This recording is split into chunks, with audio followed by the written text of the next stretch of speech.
알아두면 힘이 되는 생활법령 탐구생활. 오늘은 부동산 경매에 관한 법령 준비했는데요.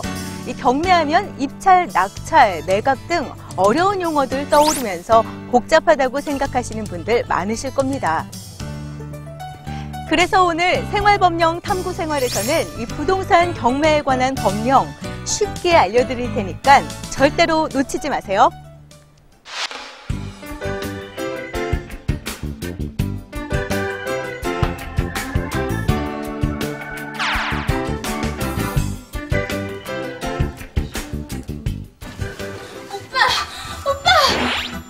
왜 그래?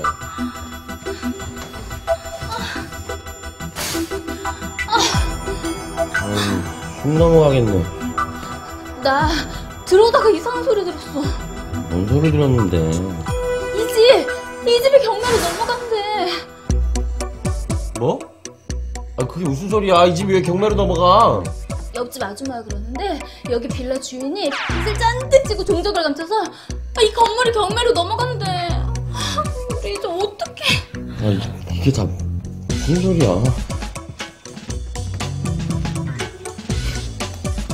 어디다가 전화해? 어디긴 어디야. 주인한테 연락해봐야지. 왜? 전화 안 받아? 착신이 금지돼 있대. 우리 이제 어떡해?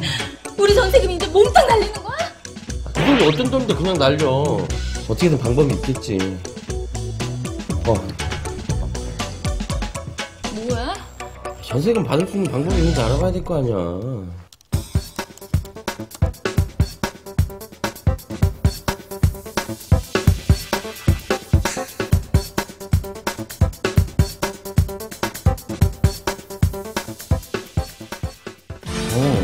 그 상상이 나와 있네.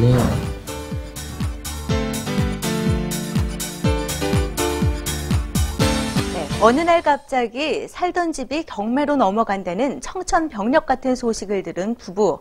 그것도 자신들의 채무가 아닌 집주인의 채무 때문에 집이 경매로 넘어가는 안타까운 상황이 발생을 했는데요. 살고 있던 집에 경매가 들어오거나 매입하려는 부동산이 경매가 들어온 부동산일 경우 많이들 당황하고 또 걱정하실 겁니다. 부동산 경매와 관련된 모든 것 지금부터 알아보겠습니다. 경매란 물건을 팔려는 사람이 물건을 사려는 사람들에게 물건을 팔겠다는 의사표시를 하고 그 중에서 가장 높은 가격으로 물건을 사겠다고 의사표시를 한 사람에게 물건을 파는 형태의 거래를 말합니다.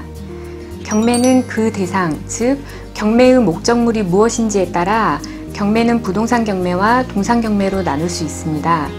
부동산 경매는 건물의 대지, 임야, 농지와 같은 토지와 주택, 상가 건물, 공장, 건물과 같은 토지의 정착물을 대상으로 하는 반면 동산 경매는 가구, 가전, 콘도 회원권과 같은 유체동산, 채권 및 그 밖의 재산권을 대상으로 실시합니다.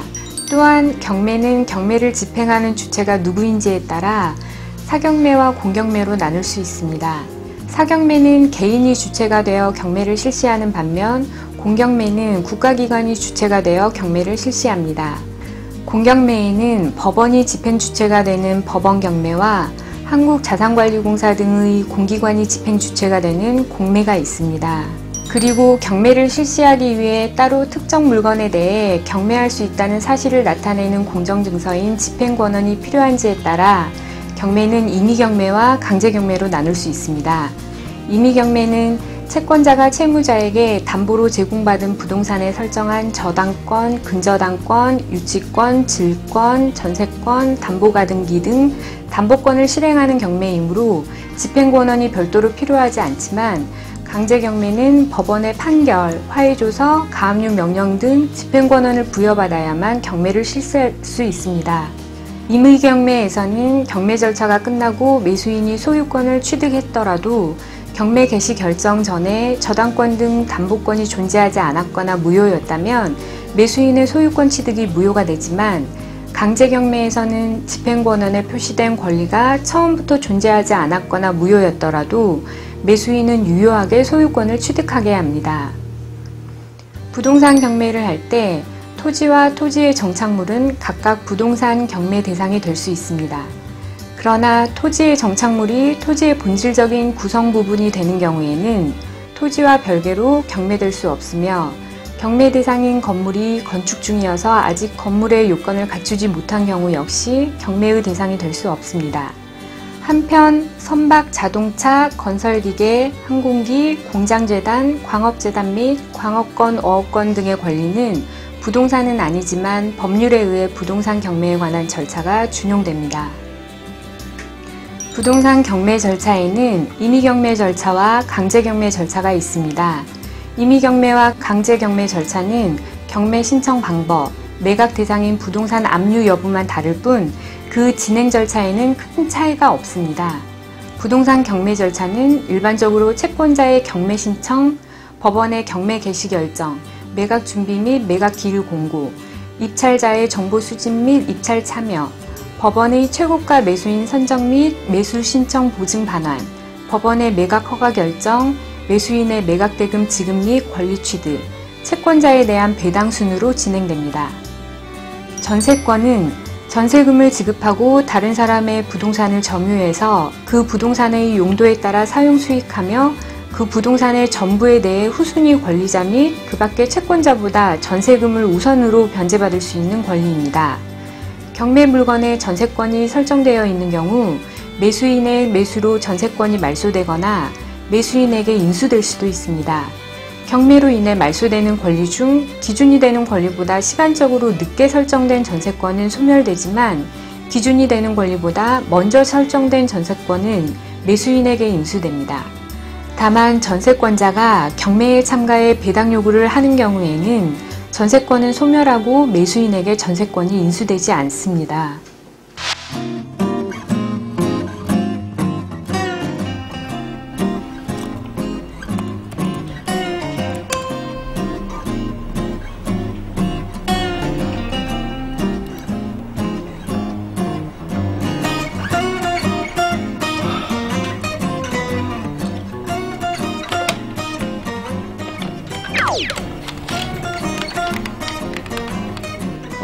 나야.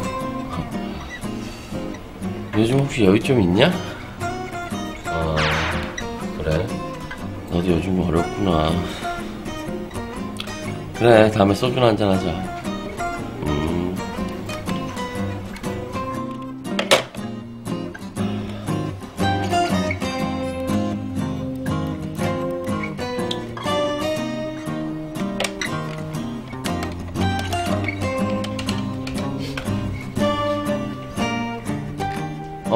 나야. 잘 지내지? 저기 혹시 너 여윳돈 좀 가진 거 있니? 너도 없어?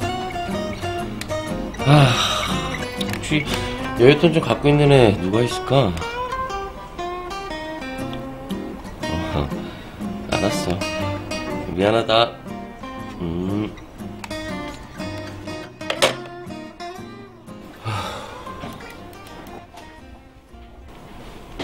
선배, 왜 그래? 무슨 일 있어? 아니야.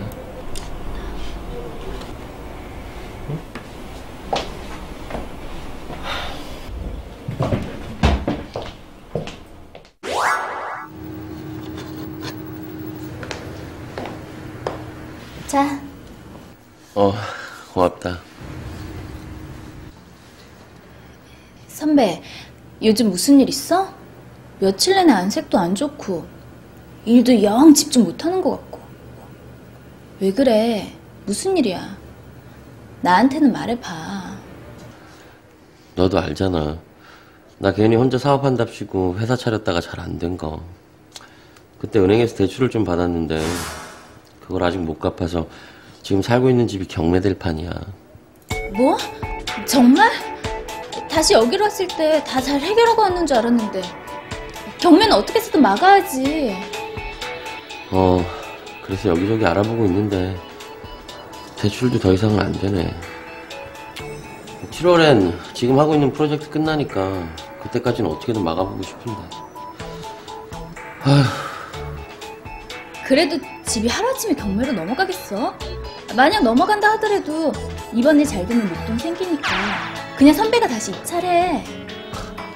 야, 우리 집이 경매 넘어가는데 어떻게 내가 입찰을 하냐?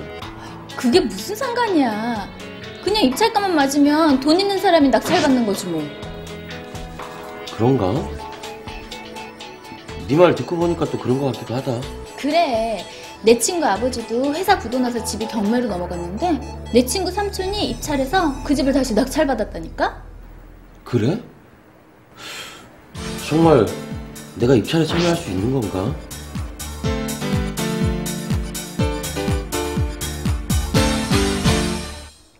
네, 채무로 인해서 집이 경매될 상황에 놓였는데요. 그런데 정말 경매로 나온 부동산의 주인이 입찰에 참여한 뒤에 낙찰을 받아서 다시 찾아올 수가 있는 걸까요? 경매 입찰의 경우 돈이 있다고 해서 아무나 참여할 수는 없다고 합니다. 자, 그럼 지금부터 경매 입찰에 대한 모든 것 함께 알아보시죠. 입찰에 참여하려면 우선 법원의 게시판, 관보, 공보 또는 신문이나 전자통신 매체를 통해 매각 예정 물건에 대한 정보를 수집하고 대략적으로 관심 물건을 선정한 후 그 물건에 대한 권리 분석과 현장 조사를 통해서 입찰에 참여할 물건을 최종적으로 결정하는 것이 좋습니다. 입찰에 참여하기 위해서는 먼저 어떤 물건이 매각될 예정인지 알아봐야 합니다. 매각 예정 물건에 대한 정보는 법원 게시판, 관보, 공보, 신문 또는 전자통신 매체를 통해 수집할 수 있습니다. 이러한 공고를 통해 부동산의 면적, 위치 등의 표시, 강제 집행인지 임의 경매인지, 부동산의 점유자와 점유의 권원, 점유해서 사용할 수 있는 기간, 차임 또는 보증금의 액수, 최저 매각 가격 등의 정보를 얻을 수 있습니다. 공고에 제공된 정보 외에도 법원에 비치된 매각 물건 명세서, 현황조사 보고서 및 평가 사본을 통해 구체적인 정보를 알 수 있으므로 이를 통해 입찰에 참여하려는 사람은 관심 있는 부동산을 몇 개 선정할 수 있습니다. 입찰 방법에는 호가 경매, 기일 입찰, 기간 입찰 세 가지가 있으나 부동산의 경우 기일 입찰과 기간 입찰을 원칙으로 합니다. 기일 입찰은 정해진 매각 기일에 출석해서 비공개로 입찰표에 매수 가격을 기재해서 제출하고 같은 날 개찰하는 방법으로 진행되며, 기간 입찰은 입찰자가 정해진 입찰 기간 내에 입찰표에 매수 가격을 기재해 집행관에게 직접 또는 등기 우편으로 제출하면 매각 기일에 개찰을 하는 방식으로 진행됩니다. 기일 입찰에 참여하려는 사람은 매각 기일에 출석해서 입찰 게시판과 매각 물건 명세서, 현황조사 보고서 및 감정평가서 사본을 확인합니다.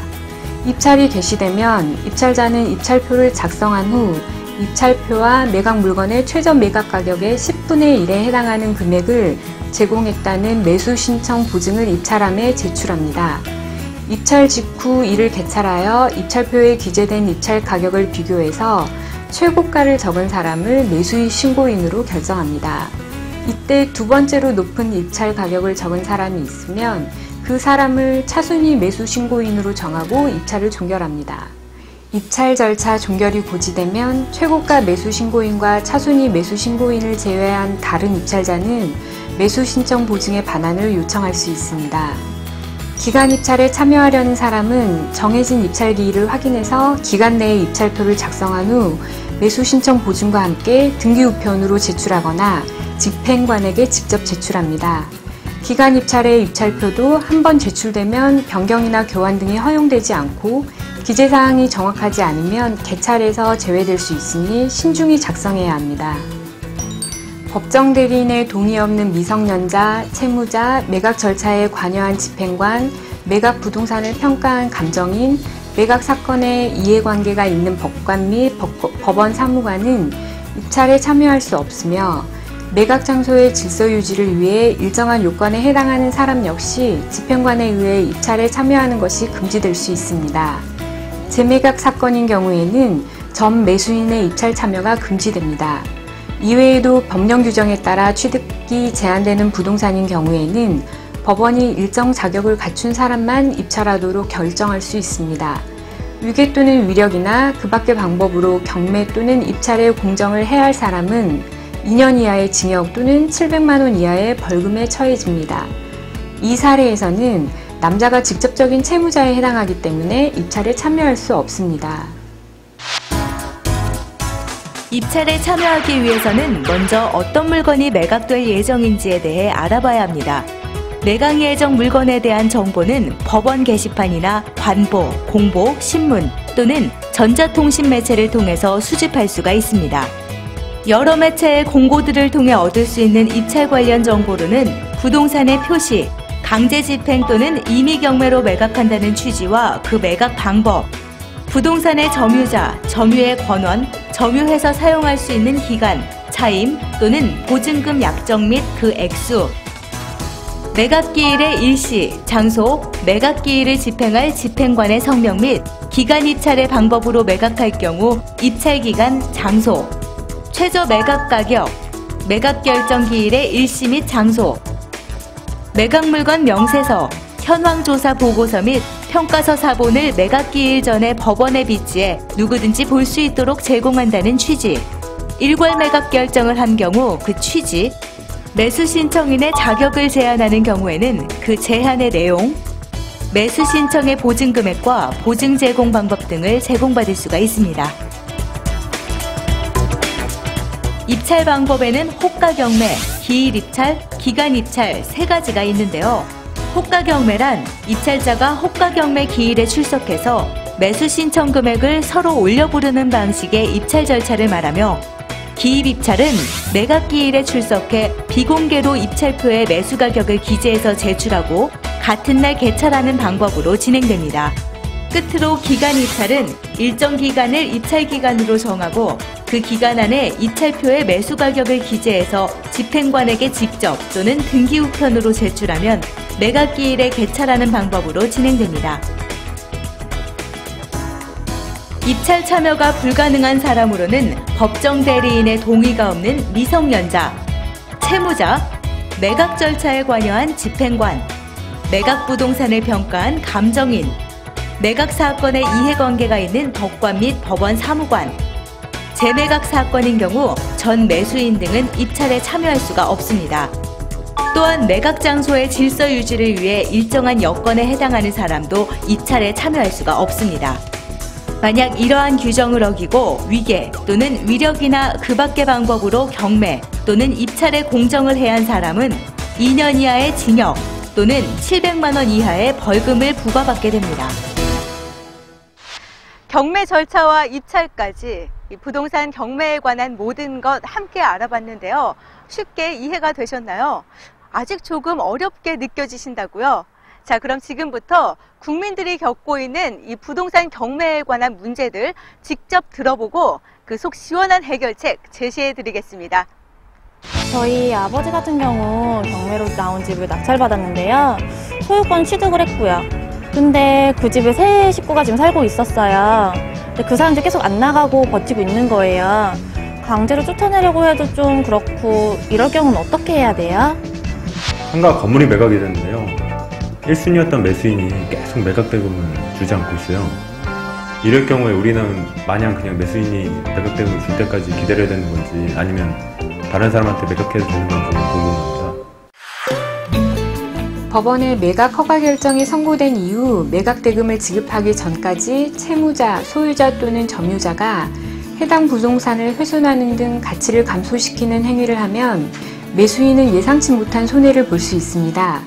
이런 경우를 막기 위해 매수인 또는 채권자는 법원에 부동산 관리 명령을 신청해 관리인에게 부동산의 관리를 맡길 수 있습니다. 또한 매수인이 소유권을 취득했음에도 불구하고 채무자, 전 소유자 또는 점유자가 해당 부동산에 대한 점유를 계속하고 있는 경우 매수인은 그 부동산에 대한 소유권을 방어하기 위해 법원에 부동산 인도명령을 신청하거나 명도소송을 제기할 수 있습니다. 매수인이 매각대금을 지급하고 유효한 소유권을 취득했음에도 불구하고 채무자나 점유자가 해당 부동산을 계속 점유하고 있으면 예상치 못한 손해를 볼 수 있기 때문에 매수인은 법원에 부동산 인도명령을 신청해서 채무자, 전 소유자 또는 점유자로부터 그 부동산을 회복할 수 있습니다. 그러나 점유자가 매수인에게 대항할 수 있는 권한에 의해 점유하고 있는 것이 확인되면 인도명령을 신청할 수 없습니다. 인도명령은 매수인의 상속인이나 합병에서와 같은 매수인의 포괄 승계인이 신청할 수 있지만 매매 등을 통해 매수인으로부터 소유권을 이전받은 특정 승계인은 인도명령을 신청할 수 없습니다. 또한 인도명령의 신청은 매각대금을 낸 뒤 6개월 이내에만 할 수 있습니다. 법원에 인도명령이 있으면 채무자, 전소유자 또는 점유자는 해당 부동산을 매수인에게 인도해야 합니다. 채무자, 전소유자 또는 점유자가 인도명령에 따르지 않으면 매수인 등은 집행관에게 그 집행을 위임할 수 있습니다. 매각대금의 지급기간 내에 매각대금을 지급하면 경매물건의 권리를 취득하게 됩니다. 매수신청 보증으로 금전을 제공한 경우에는 매수신청 보증으로 제공한 금액을 제외한 금액만 지급하면 되고 매수신청 보증으로 금전 외의 것을 제공한 경우에는 그것을 현금화하는 데 필요한 비용을 추가로 부담해야 합니다. 최고가 매수신고인이 매각대금의 지급기한 내에 매각대금을 지급하지 않으면 법원은 차순위 매수신고인에게 매각 허가 결정을 하거나 재매각 결정을 할 수 있습니다. 차순위 매수신고인에 대한 매각 허가 결정이 있으면 매수인은 매수신청 보증을 반환받을 수 없습니다. 매수인이 대금 지급기한 또는 다시 정한 대금 지급기한까지 대금을 전부 지급하지 않았고 차순위 매수신고인이 없는 경우에는 법원이 직권으로 부동산의 재매각을 명해야 합니다. 재매각 절차에서는 종전에 정한 최저 매각 가격과 그 밖의 매각 조건이 그대로 적용됩니다. 재매각 결정이 있더라도 매수인이 재매각 기일 3일 전까지의 대금과 매각대금의 지급기한이 지난 뒤부터 실제로 매각대금을 지급한 날까지의 대금에 대한 지연이자 및 절차 비용을 지급하면 재매각 절차가 취소되고 매수인은 경매 물건의 권리를 취득할 수 있습니다. 한편 차순위 매수신고인이 매각 허가 결정을 받고도 대금 지급 기한까지 매각대금을 지급하지 않으면 최고가 매수신고인과 차순위 매수신고인 중 위 금액을 먼저 지급한 매수인이 경매 물건의 소유권을 취득하게 됩니다. 부동산 경매에 대해 보다 자세한 내용이 알고 싶으시다면 법제처 홈페이지에 찾기 쉬운 생활법령 정보를 참조하시기 바랍니다.